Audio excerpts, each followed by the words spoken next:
into heaven. And he says, we who have this, along with this comes a longing to go there. And a tendency to groan in this body. Now, you might say, boy, this almost makes it sound like the Christian life is a life of unrelieved grief and sorrow and pain and so forth. Well, Paul, his life wasn't that way. When he writes to the Philippians, he writes about how much joy he has in the memory of them and in their presence and so forth, and what a joy they are to him. And we can see that Paul was a man who knew a great deal of enjoyment of godly people and of Jesus himself in this life. But the fact of the matter is, once we realize what it is we're called to be in the immediate presence of Jesus Christ, unless we really see that's we don't see him now. And it says in 1 Peter 1, whom having not seen you love. And that's to be normative. We're supposed to love him even though we haven't seen him. The problem is, it's easier to love the world in one sense because we see it, because it holds out its allure and its pleasures to us, and it's easier to see and believe in the pleasures of this world. Heaven is kind of an abstract thing, unless, of course, the Spirit of God, which Paul makes reference to in these passages, has come to reside in you and to create in you a homesickness for heaven. Which, we groan in this tabernacle. We groan while we're here. It doesn't mean that our whole life is unbroken grief, although there is a burden that we bear every day of our lives. We know that as long as we're in this tabernacle, A, we're not totally free from sin. B, we are not totally exempt from sufferings, including some very terrible sufferings that may not have yet happened but could at any time. And we could suffer any kind of loss. In this world, anything's possible along those lines. And C, as long as we're in this world, history has not reached its culmination and God's purposes are as yet unfulfilled. And therefore we cannot be fully satisfied until his purposes, at least for our life, are fulfilled. In this world we groan. When we die, however, we know that we've run our race, we've finished our course. It's time to go collect the gold medal and rest in the stands until the rest of the runners have made it to the end. And that's what every runner runs for the finish line, not just for the joy of the race. Now, I realize that some runners get a high when they run. Maybe some of them do run just because they love to run. But really, in the Olympic Games or in any kind of competition, the runner's out there not just because he gets a rush from running. He runs because he wants to win. He wants to finish. And he'll persevere even when he hits the wall, and when it seems like he can't take another step, he perseveres. He's not enjoying one step of the remainder of that race, but he keeps up because there's a finish line that he's after. And he looks forward to being able to stop running. He looks forward to being able to relax and say, I finished the race. And that's supposedly what Christians think like. I say supposedly. It's really truly what Christians think like. It's just not what everybody thinks like who calls himself a Christian. This is normative Christian thinking. Now, from the way I make my qualifying remarks and stuff, you might think that I don't believe that people can possibly be Christians, real Christians, who don't think this way. I don't want to say that. There are many Christians who simply have never been discipled. There are Christians who have been drawn into lukewarmness or lulled to sleep. They haven't really. They still are committed to Jesus, but they've been really. Their standards have been greatly lowered as far as their expectations, even of what God expects or wants, because of a corrupted form of Christianity that's taught widely in the popular sector. And those who are teachers have a stricter judgment, James said. There are many teachers who are going to have much to fear in terms of the day of judgment, because the standard is being greatly lowered from that which Jesus set by the public preaching of the Word, by the ministers, to a large extent. Not all ministers, of course, but to a large extent. And it is because of this that there is a low standard of holiness, a low level of commitment in the church.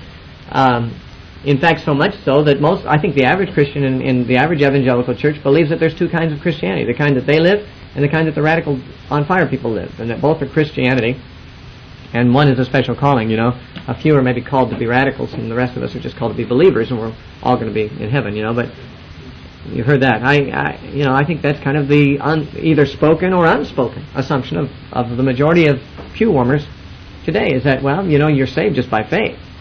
Now, these other people who are really committed and going out in the mission field and forsaking all, I don't understand those people, but I guess that must be some kind of a special calling that a few people maybe have, And if that attitude goes uncorrected in the church, whoever's talking to them on Sunday morning is going to have something to answer for on the day of judgment, because they have a stricter judgment. When it's not, it's inevitable that some Christians will get wrong ideas, but that's what the pulpit ministry is there to correct. The pulpit ministry is supposed to discern when those wrong ideas are present and preach the truth and correct them. And unfortunately, I think a lot of pulpit ministry is simply enforcing those wrong ideas. Whenever you find people who are afraid to die, you know that you're looking at either someone who is not a Christian, or if they are a Christian, they're not thinking like a Christian. From earliest age, and some people might think this morbid, but we don't have a morbid approach to it at all. We've taught our children about death. And we've taught them that death is nothing to be feared, and it's certainly nothing to compromise to avoid. That for the Christian, death is glorification. Death is going to be with Jesus. Death is the end of all sorrow and all pain and all suffering, and an ushering into eternal joy and bliss and fulfillment and glory. And as near as I can tell, of course none of my children have seen themselves as imminently facing death yet, but as near as I can tell, they don't have a morbid idea about death at all. And I think that since all of life is but a preparation for death, the parent or the pastor is remiss who doesn't spend a great deal of his emphasis preparing those under him to embrace it. Not in a morbid fashion. Again, when people hear that I talk to my kids about death a lot, they might say, boy, what a morbid thing.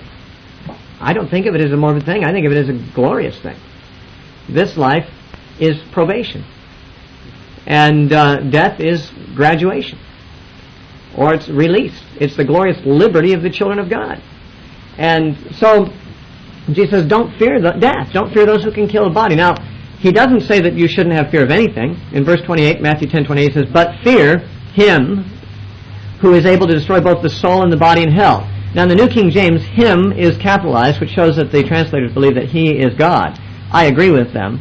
There are some interpreters who think that him who can destroy the soul is a reference to the devil. I don't know why they would see this, but there are some commentaries that feel like that's what Jesus is saying. Fear the devil, because he, unlike people who can just kill the body, the devil can kill the soul too. In my opinion, the devil can't kill your soul any more than people can. The devil can tempt you to sin, so can people. But the devil can't make you sin any more than people can. The only one who has power over the soul ultimately is you and God, basically. You have something to say about the fate of your soul, and God is the one who holds all the cards as far as that goes. He's the one who dishes out the retribution or the reward for the things you make decisions about in your soul, but the devil doesn't have any control over your soul. He is like evil people. He can influence you, he can suggest to you, he can tempt you, but he can't control you. It is not the devil who can destroy your soul in hell. The devil's going to have his own problems in hell. He's not going to be running around with a pitchfork trying to destroy your soul down there if you're there. His own soul's going to be in a heap of trouble. So it's talking about God. Fear God. And of course that's agreeable with the Old Testament emphasis throughout that the fear of the Lord is the beginning of wisdom. And fearing God, by the fear of the Lord men depart from evil, it says in Proverbs. And there's many Proverbs and Psalms and places in the prophets and even in the historical literature of the Old Testament that encourage the fear of God. Some people think that the fear of God is an Old Testament idea. Like, God in the Old Testament, he's a big meanie. And, you read about God in the Old Testament, of course you'd fear him. But when you read about Jesus, gentle Jesus, meek and mild, he would never hurt a fly. And therefore, we must be dealing with a different God here, and to fear him would seem really inappropriate. However, people who think that way obviously have not read their Bibles. Or if they have, they haven't read them with their eyes open, because God and Jesus aren't any different from each other. And I don't care which characteristic of God you want to identify from the Old Testament, you'll find it in Jesus too. The same characteristic, in the same measure. It's true that grace and truth came through Jesus Christ, but I understand that to mean that Jesus brought greater insight into the truth than had been given prior to his coming, and that he opened the floodgates of grace by his death and resurrection. He was able to give man more ready access to the grace of God, but he didn't change God's character in terms of grace. He didn't make God a more gracious God than he was previously. He removed the obstacles. He gave, he released the grace of God to man through his atoning work, but he didn't change anything about God. The God of the Old Testament was to be feared because he is a holy God who hates sin and punishes evil. The God in the New Testament is the same God and is to be feared for the same way. He still can kill the body and destroy the soul in hell. Now you might wonder about the expression destroy the soul. Don't we have an immortal soul? Well, I think we do. But there's a lot of different views on that. The standard view is that we do have an immortal soul, and destroy there doesn't mean to obliterate, but just it's more in the sense of ruin. The word destroy can mean ruin as opposed to annihilate, for example. But people like the Jehovah's Witnesses who don't believe that you have an immortal soul, they would point to a passage like this and say, see, the soul isn't immortal, it can be destroyed. But they're taking destroy to mean annihilated. But it doesn't necessarily have to mean that. If you look at 2 Thessalonians,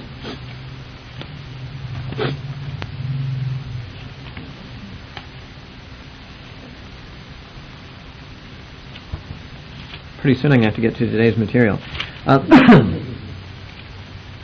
In 2 Thessalonians chapter 1, in verse 9, it says, these shall be punished with everlasting destruction, okay, from the presence of the Lord and from the glory of His power. Now, when Jesus comes back, this is the context, those who, as verse 8 says, do not obey the gospel and don't know God, they will be punished with everlasting destruction. Now again, this is a verse that is thought sometimes to mean, well, there's no eternal torment, they're just destroyed. Eternally destroyed. And there are, by the way, not only Jehovah's Witnesses, but also Seventh-day Adventists, and even a number of evangelicals of more mainline denominations have felt that instead of eternal torment in hell, the Bible teaches destruction. Maybe a period of torment followed by annihilation, or maybe instant annihilation. There's different views on this that some have held. I personally feel that eternal torment is taught in the Bible, and therefore I'm not a follower of these other views. But those who hold to an annihilation view of judgment would point out that this verse says these are punished with everlasting destruction. Well, but then it says, from the presence of the Lord.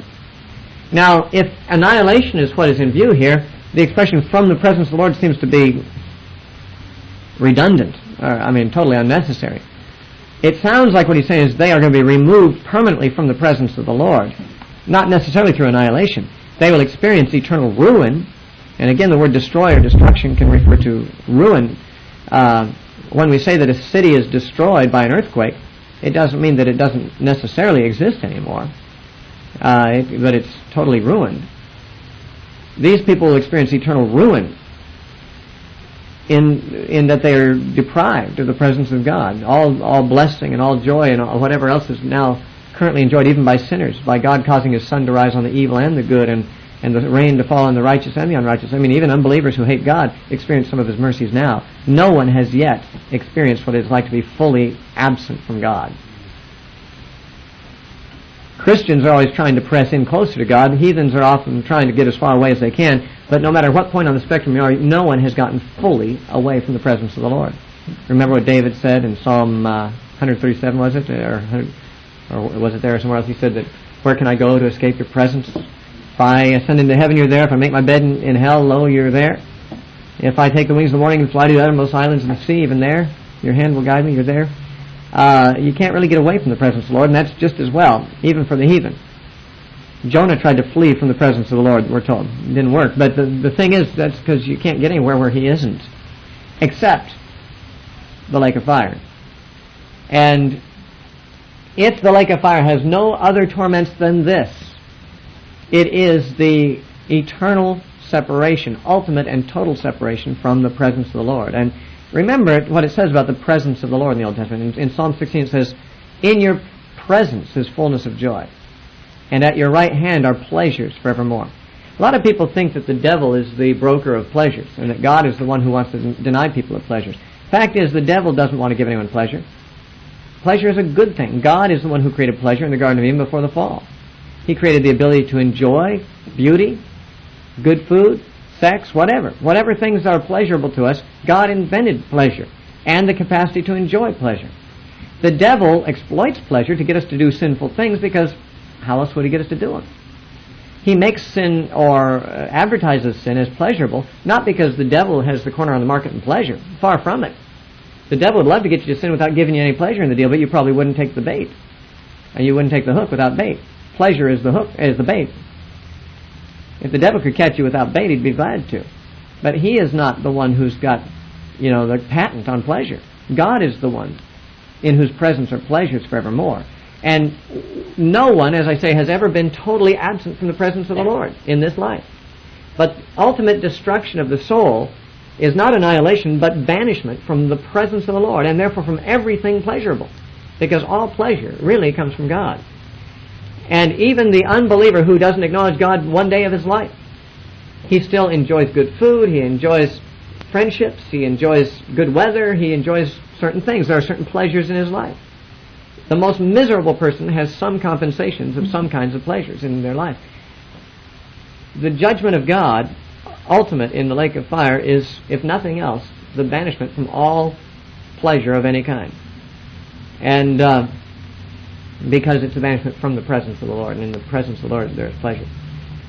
So this is what I think is destroying the soul. It's not annihilation of the soul, but it's the soul's ruin. He says, fear God, because He can kill your body too. Some people would say, well, I don't want to lose my life, so I'll please men instead of God. They fear Him who can kill only the body. They forget, however, God can kill the body also, but He can also do more. It's not as if the devil can kill your body and God can only kill your soul. God can kill your body too. And when we read in 1 Corinthians 11 that for this cause many are sick and weak among you, and some have even died because of abuse of the Lord's table, he goes on to say this is the chastening of the Lord. The Lord sometimes kills people too. Now, the Word of Faith people don't believe that, but the Bible says that. The Lord gives life and He takes it away. He can kill the body.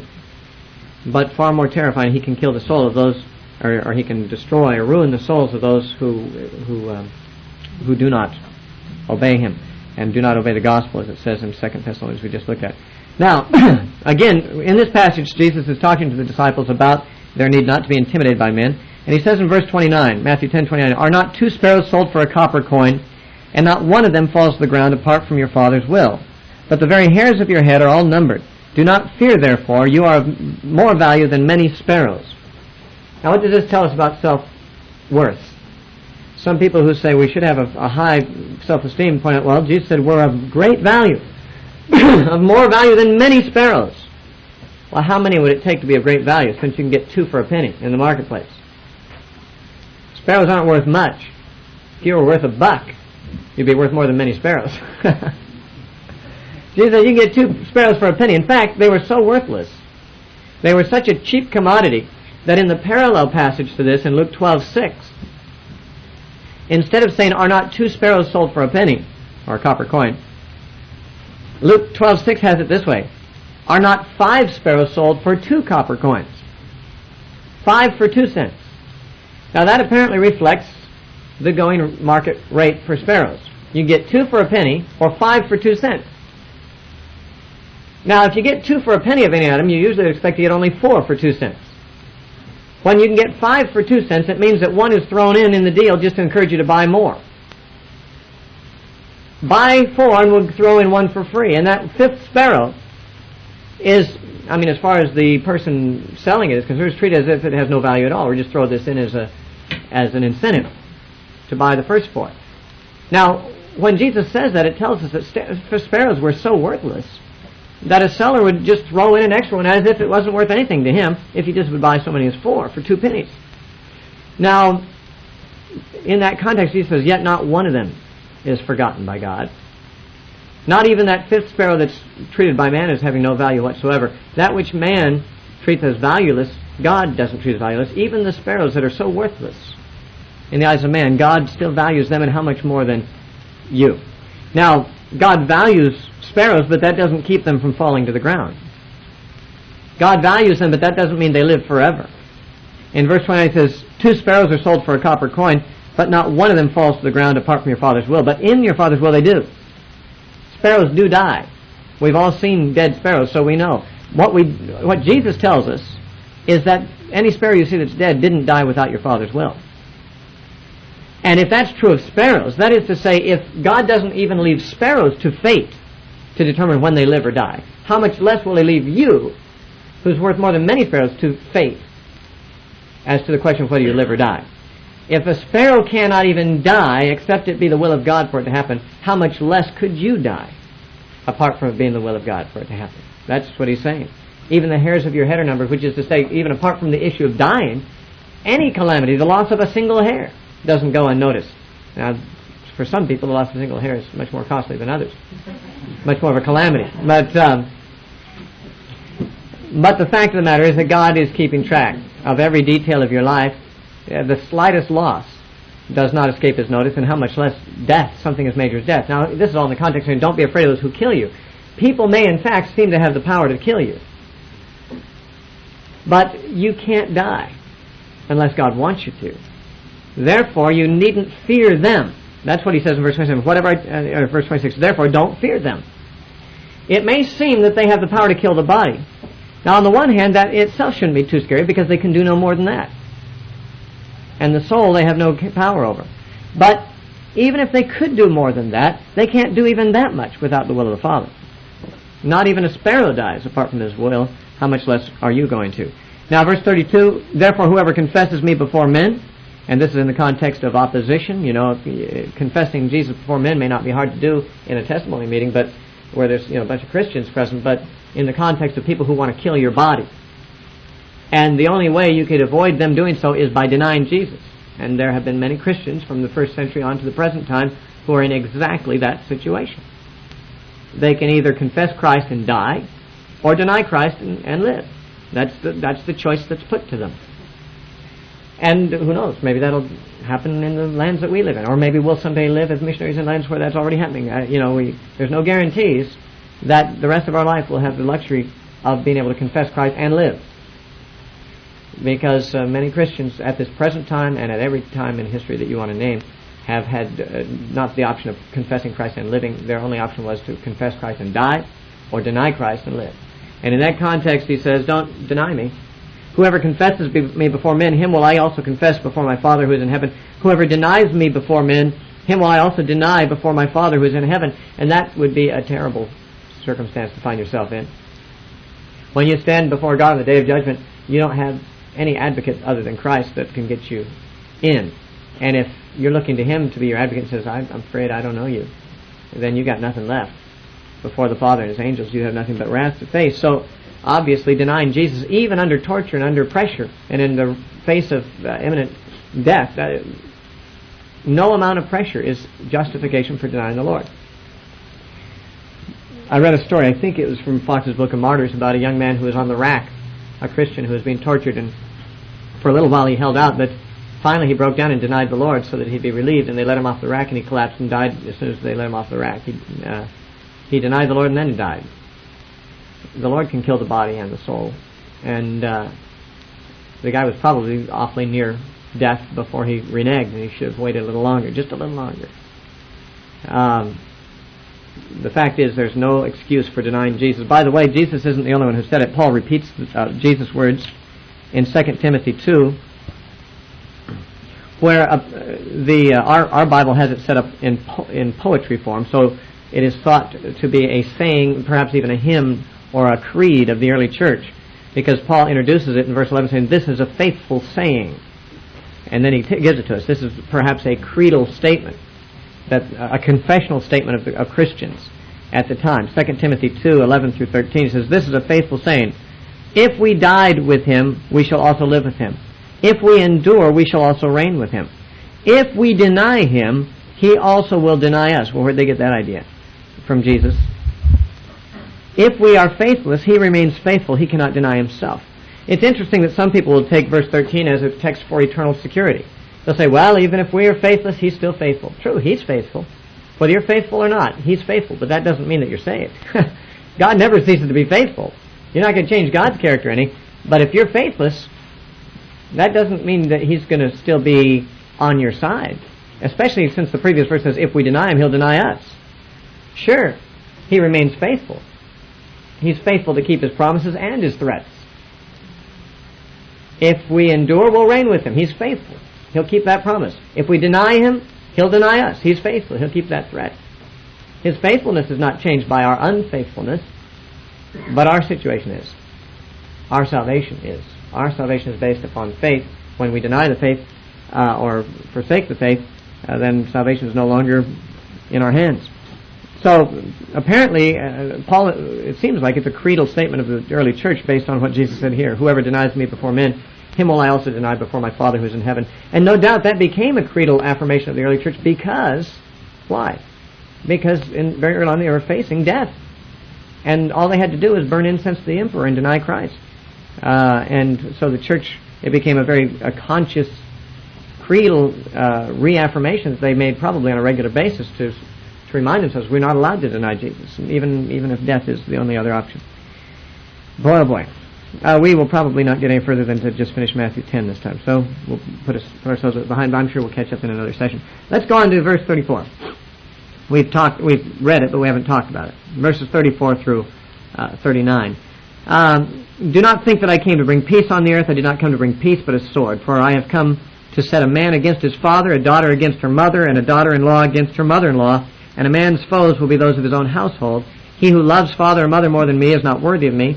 He who loves son or daughter more than me is not worthy of me. And he who does not take his cross and follow after me is not worthy of me. He who finds his life will lose it.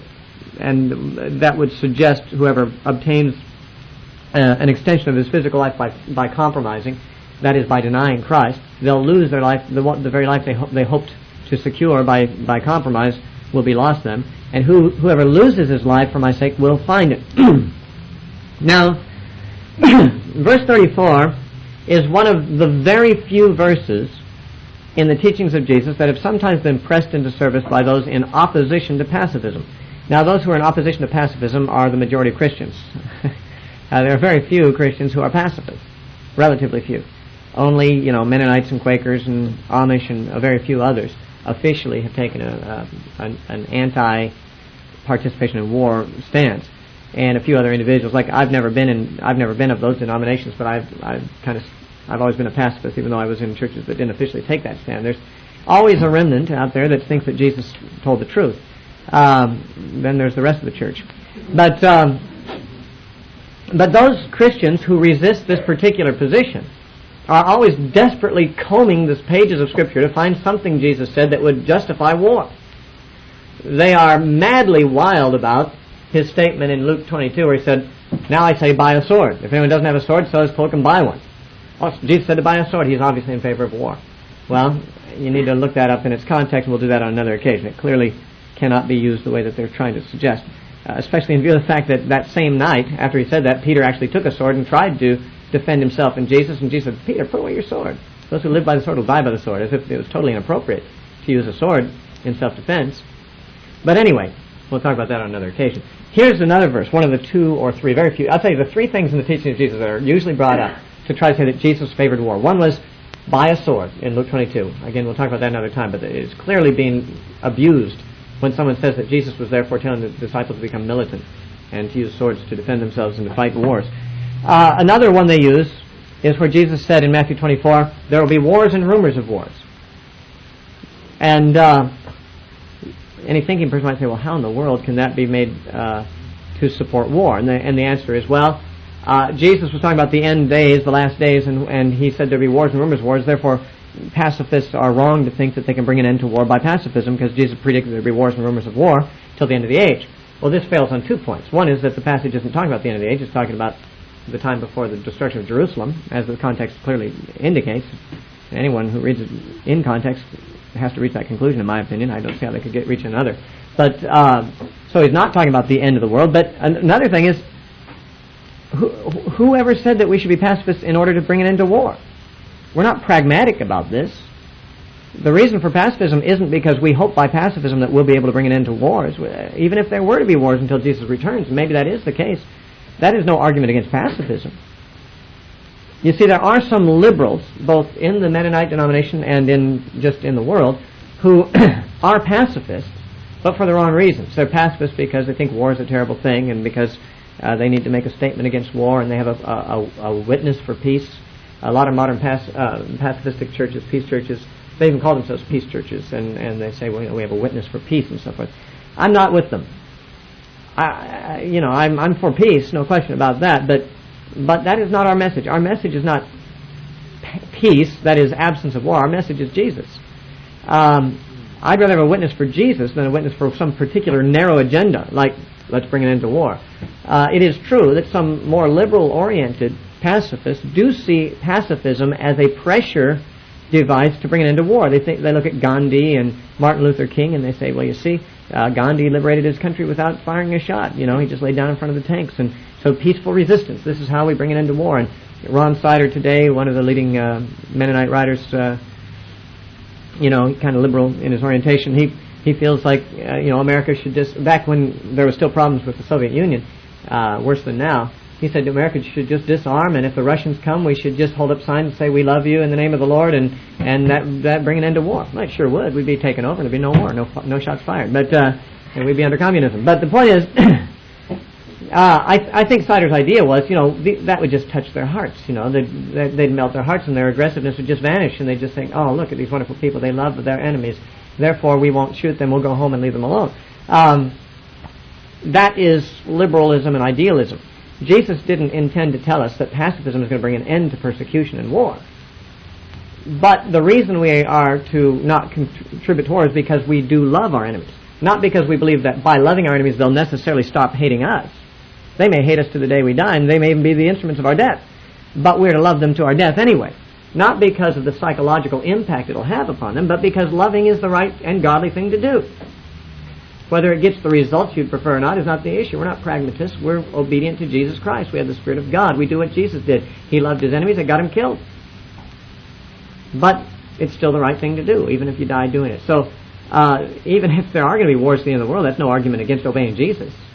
But then the other one is this passage. Jesus said, I didn't come to bring peace on earth. I did not come to bring peace but a sword. You see, Jesus is not a pacifist. He's here to bring a sword. Well, several problems arise in interpreting that way. Because first of all, he's not talking about war. He says it's between a mother-in-law and her daughter-in-law, between a parent and a child. A man's foes will be those of his own household. He's not talking about a warfare. He's not even talking about armed resistance. He certainly isn't talking about literal swords, because he's not advocating that Christians in non-Christian families take swords and lop off the heads of their non-Christian relatives. That would be equivalent to saying he's advocating war here. He's talking about family strife.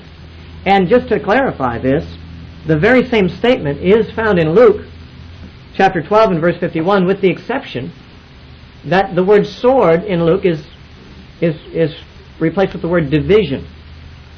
I did not come to bring peace, but division. Okay, so here we see sword is a metaphor for division. Matthew's version says, I came to bring a sword. Luke's version says, I came to bring division, in the exact same statement, Luke 12:51. So, sword is a metaphor. It's not talking about physical swords. He's talking about bringing division in families, and he certainly does that. He's not talking about his disciples arming themselves to fight and kill people. He's talking about the fact that they should expect not to have the support of their families if they follow Jesus and their families do not. There will be a division made in humanity between those who are for him and those who are against him. And that division might cut right through certain family lines.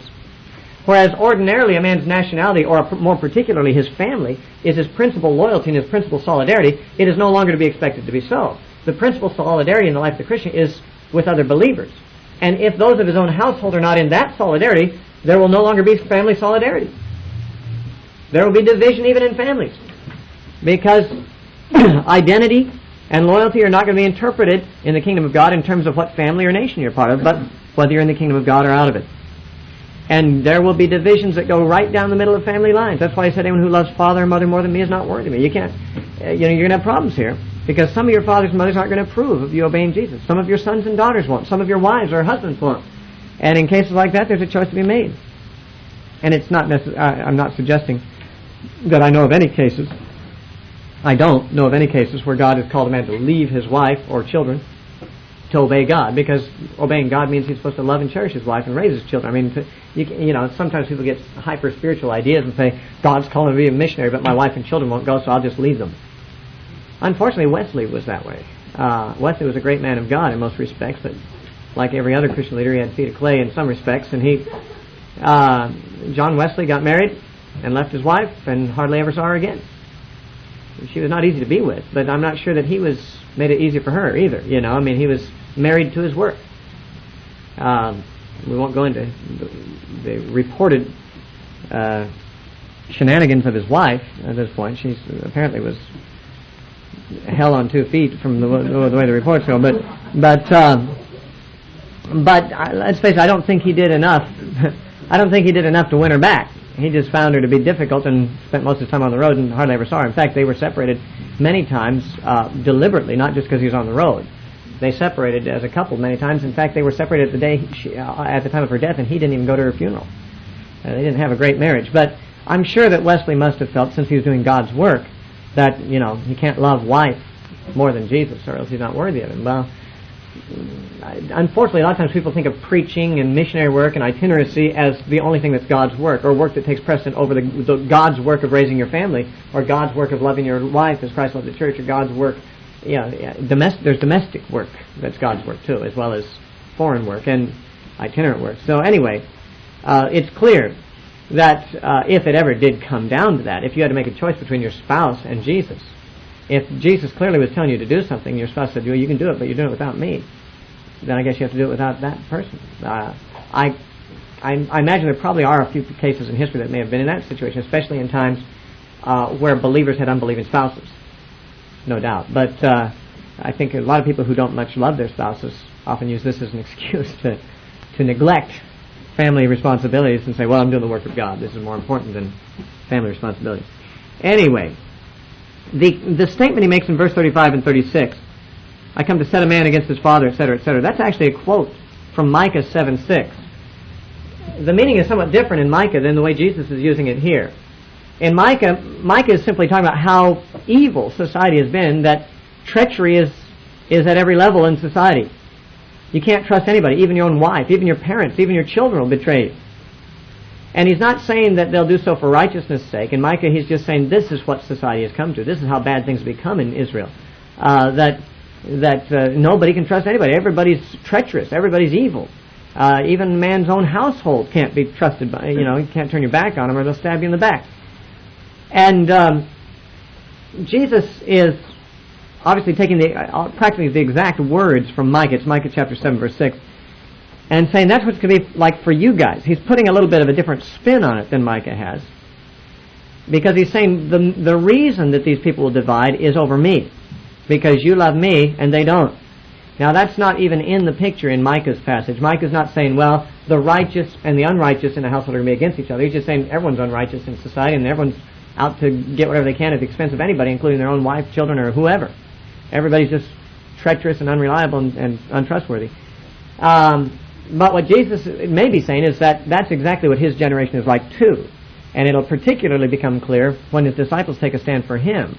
Their own families will show themselves to be treacherous and unloyal to them and will deliver them up to be killed and so forth.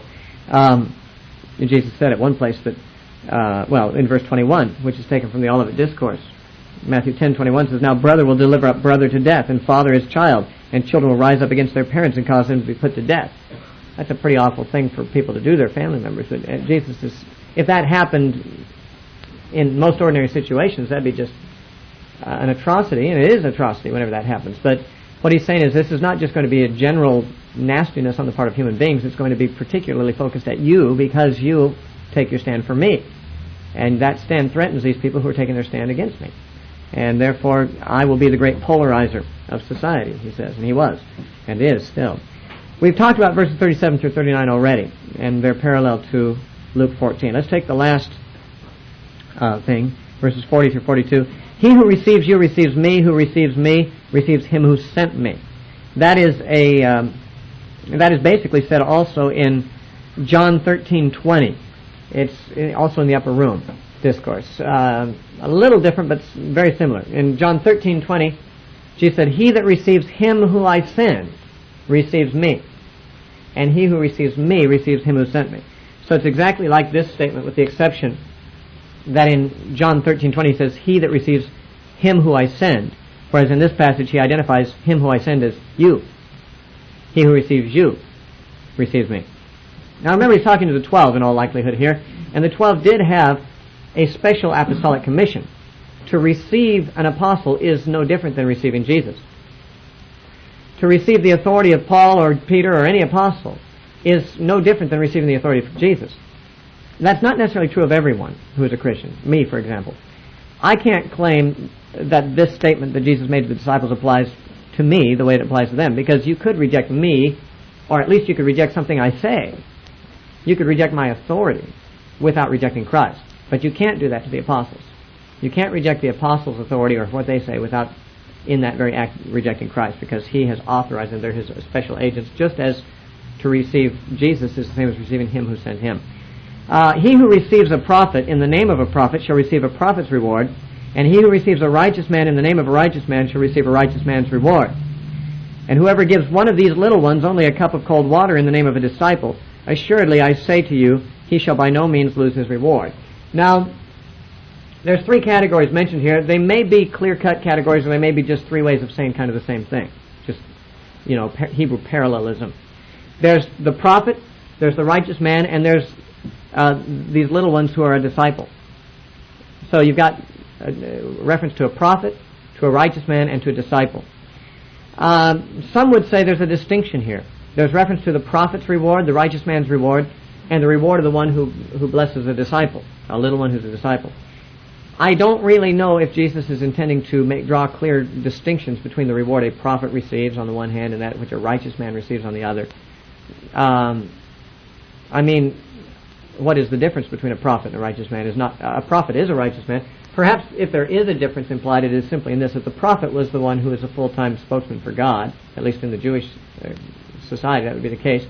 The prophet would be God's spokesman, whereas a righteous man might not be a public speaker or a messenger of God, but he's a man of God. A righteous man still is a man who is one of God's people. The average, righteous citizen is not necessarily a prophet, and therefore, one might say, well, a person who's a prophet, that's a person in ministry, as opposed to a person who's just a righteous man. Both of them are Christians, but there might be a different reward for them. However, I'm not sure there would be a different reward for them. I don't believe there's a different reward, for example, to the foreign missionary than there is to the faithful Christian who stays home and supports the foreign missionary. In the stories of David, there's a story of how David and his men, some of them, were tired, and the others went out in pursuit of enemies. And the ones who were tired stayed at the camp with the stuff. And they went out and they conquered their enemies and spoiled their enemies. They brought back the spoil. And among David's men there was some contention. I realize the time. I'm watching the clock here. As to, how the loot should be divided. And some didn't want to give the loot, any share of it, to those who stayed behind. But David said, no, the one who stayed by the stuff is going to have the same share with those who went out in the battle. And it's a principle, I think, that those who stay home by the stuff and guard the fort and support those who are out at the battle and so forth, that they're as valuable as the people who are out there on the line. So that the prophet or God's spokesman, the preacher, the teacher, the missionary, that person has the same reward as a righteous person who's not called to those things, as long as they're doing what they should. The main point of these verses is that you may not be called to be a prophet, but you won't get a lesser reward than a prophet does, as long as you receive those who are prophets. If you honor those who are God's messengers, if you honor those who are God's people, God's disciples, even the least important, even one of these little ones who's a disciple, if you honor them, you show hospitality to them, you're doing it to Christ himself, and you'll get the same reward that they're getting. Even though you don't have the same calling, your reception of them in the name of Christ is receiving Christ, and you will therefore share the same kind of reward they have, even though your calling may be different. Well, we have run out of time, not only on the clock, but also on the tape machine, so we'll